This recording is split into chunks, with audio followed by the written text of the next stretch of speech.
Guys, welcome back to my channel. If you're new, if this is your first time on my channel, you're very welcome. Click the subscribe button. Don't be a stranger. Click that subscribe button. Let's be friends.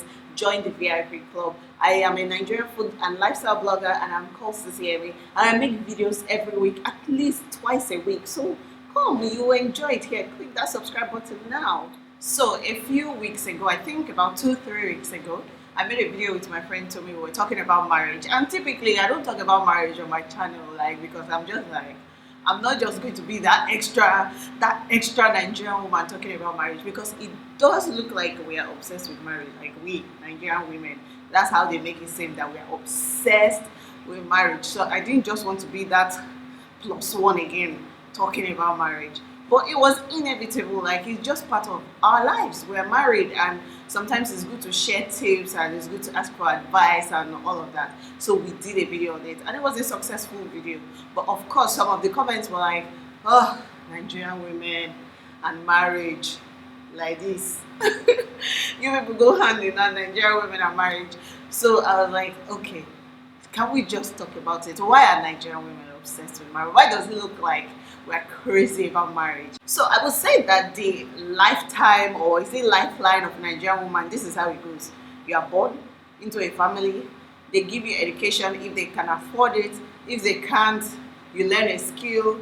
But the ultimate goal, the heaven you are looking at, is your husband's house. Any other thing, you are just playing with yourself. The ultimate aim is to get to your what? Your husband's house. Everybody plays a role in making the Nigerian woman marriage crazy, but let's break it down a bit on how they play those roles. For example, your immediate family. I know growing up, and it's not a bad thing, growing up, break that plate and they'll tell you, so these are breaking plates in your husband's house, wasting your husband's money. Is this how you be breaking plates? Let there be too much salt in the food. Look at the jollof you cooked. Too much salt. Is this how you be giving your husband salt to eat? Is this how? Of course, I grew up, and I'm sure a lot of Nigerian girls like that, we grew up thinking, okay, all these things we're doing is for our husband's house. We need to learn the skills properly. If you are disrespectful, they will ask you if that's how you are going to be disrespecting your parents-in-law. Is that how you be treating your mother-in-law, speaking rudely to her? You don't want to learn how to be courteous and all that. So it's just in the family plays a role, like in grooming you for your husband's house. Now let's talk about the society. In Nigeria, married women are like this, up. Single women are like this. Let's not now even talk about single mothers, the way a lot of them are treated. It's not good at all. It's just like they fell from grace. You know, when there was Adam and Eve, and Adam and Eve, when they fell from grace, that's how they treat them, like single mothers are on another level, which should not be so. So the society also plays a role. Like everywhere is just marriage. They don't treat you respectfully as a woman unless you are married. And I've experienced that a lot. Let me not even start.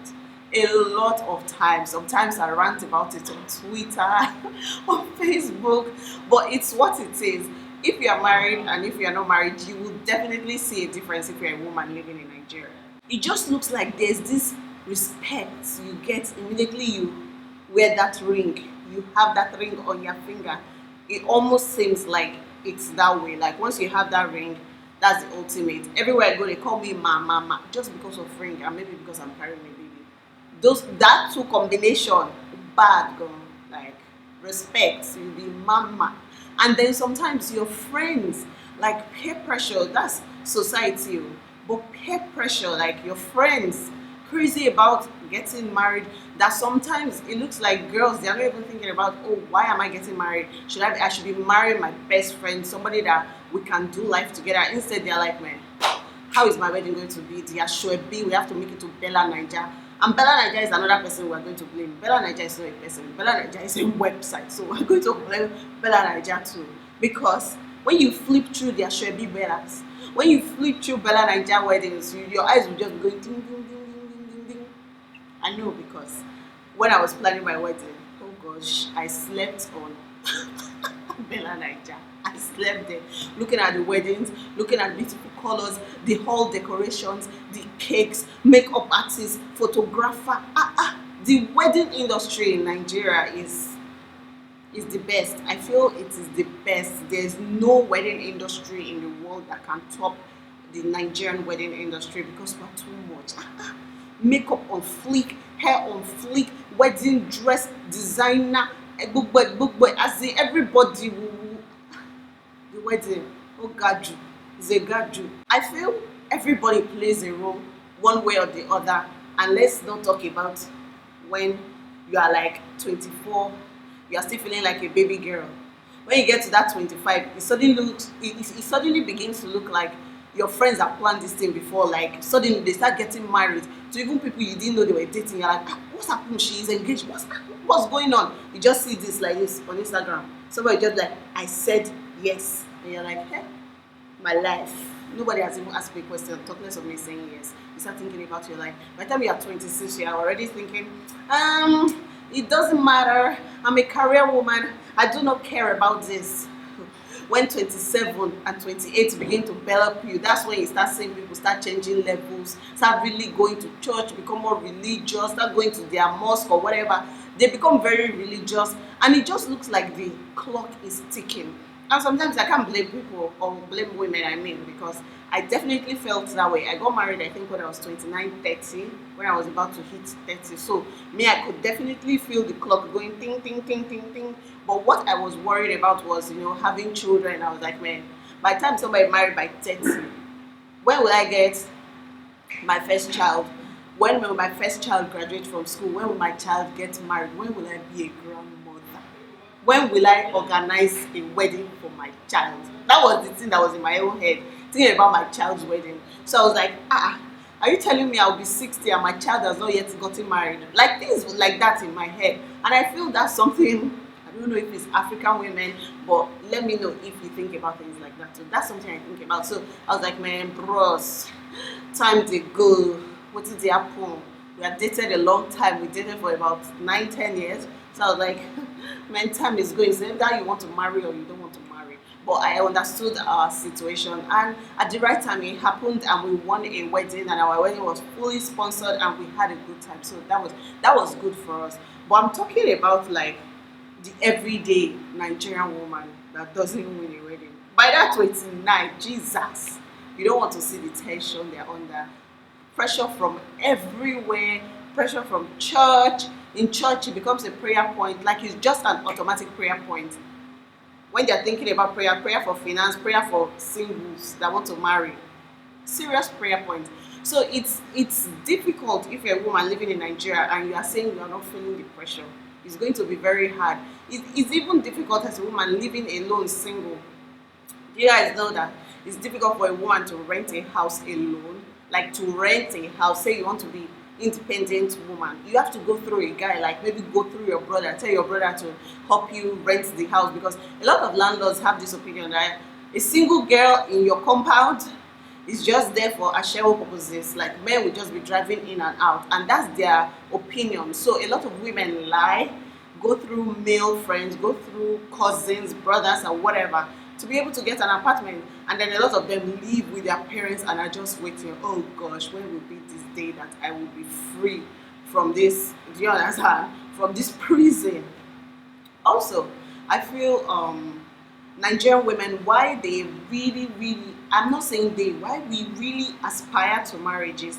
In Nigeria, we really uphold like no sex before the wedding, no sex before marriage. So for a lot of women, they're like, I can't wait to be free and do it legally. When they say do it legally, I can't wait to be free. So a lot of things they are looking forward to, unlike the Western world where sex is nothing, like you just have sex with, like if you want to have sex, you just have sex, you don't need to be married. But here they hold it in high esteem, hold it in high regard. So these are so many reasons why Nigerian women, it seems like when they now finally get married and hook somebody, sometimes they can do hook or hook to get married, and when it finally happens, they just want to die there. It looks like they want to die there because they cannot think of any other achievement in this life that is bigger than that marriage. They're like, marriage is that end goal. Marriage is that place that if you have not reached, you have not achieved anything as a woman. If you like be the owner of a company, if you like be the richest woman in Africa, once you are not married, it just looks like your crown. They put it on Bangolo, or they put it on the chair and they give you Bangolo to wear. Like it just looks like everything you are doing, you're not making sense. Do you understand? It just looks like your life does not have a purpose until you get married. That's how they make it look like. And a lot of women these days, a lot of millennials, they're like, I'm not going to be that, like my career is enough for me. Everything I have is enough for me. Marriage is not everything. And it's easy when you live abroad and you are that kind of woman. But when you come to Nigeria, oh gosh, it's another story. Another reason I think like Nigerian women, they just jump into marriage or are obsessed with marriage is because they are bored.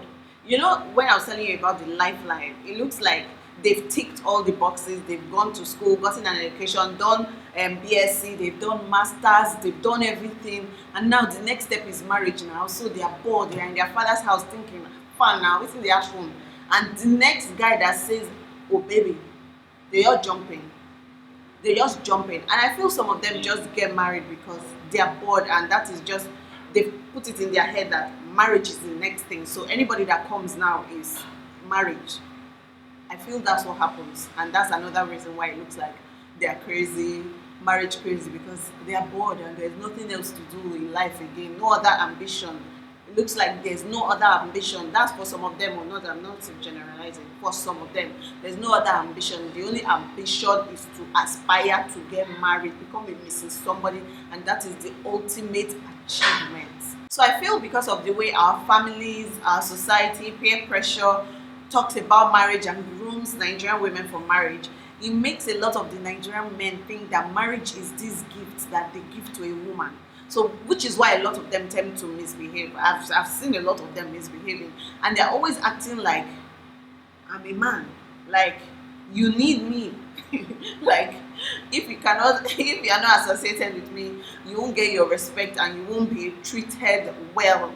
I don't know if you understand what I'm saying. So it looks like is this gift Nigerian men bestow on women, and if they are getting married to you, you are lucky and you are like so privileged. It is the way they bring up girls, and that's what's affecting boys now. The boys, the men that were once boys. So I feel new moms of now, make sure you're telling that to your son. Wash that plate. Is this how you wash plate for your wife? Cook that rice. If it's not sweet, how are you going to cook with you and your wife when you people married? How are you going to cook? Moms should start doing that to boys, because they should stop treating boys like the gift to women, and stop treating women that they should aspire to. What's the word? Like the everything is marriage. Marriage is beautiful, marriage is good, but it is not everything. And when you make it everything, it makes women make a lot of bad decisions, because a lot of them cannot, I don't know, the discerning spirit to know the right man from the wrong man. They are just looking past all of that to just get that Mrs. title.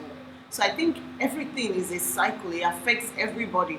I personally feel like a lot of the guys, they don't know what their responsibilities are. A lot of the guys now, some of the guys now, because when we read it online, we read stories, it looks like a lot of them, they've missed the point. So is it that the fathers and the mothers were not talking to the boys like, this is your own responsibility? Responsibility of a man is not just providing. It is everything that you tell a woman to do, like, oh, be respectful, be cautious, be nice, be sweet, learn how to cook, all those things. Husband and wife, when you bring those things into marriage, it makes your marriage beautiful.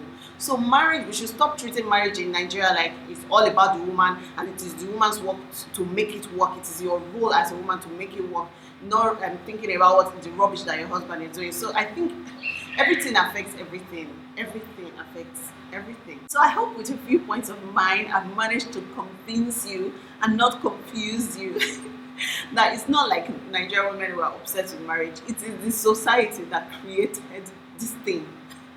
It is the society that made us who we are. It is our families that made us who we are. And that is why we're like this. So it's not like, oh, Nigerian women are obsessed with marriage. No. It's just, this is just part of the things we aspire to as Nigerians. And I'm sure it's not just Nigerians. I'm sure it's Africans. I'm sure it's women all over, but it just looks like Nigerians. You know, we always do our own things extra. So it looks like we have a higher, thing for marriage. I would like to know what you guys think. Do you guys think like Nigerian women, we are obsessed with marriage? Why do you think we're the way we are? Because I've already explained my reasons. I'm like peer pressure, man. You want to have the best wedding, Bella Niger. There are reasons too. Your family members, the society at large, they cause this obsession or this marriage craze in women in Nigeria. So I want you to tell me if you think my ideas are valid or if there's something else you want to add. Let me know how it is. Do you feel the pressure? Are you single and like in your 30s? How are you coping if you're in Nigeria, or do you think there's nothing to cope with? Like you are just who you are, there's no pressure, like your family is not pressuring you. Just let me know, because sometimes that's what Shimamanda said, danger of a single story. I'm talking from my own perspective, but I would like to hear your own opinion on this story. Leave it in the comment section. Let's actually discuss. I hope you guys enjoyed this video. Don't forget to subscribe if you haven't. Click the subscribe button. It's absolutely free. Whatever you want me to talk about next, put it in the comment section. I will talk about it and we'll have a fun discussion. I'll see you guys in my next video. Bye.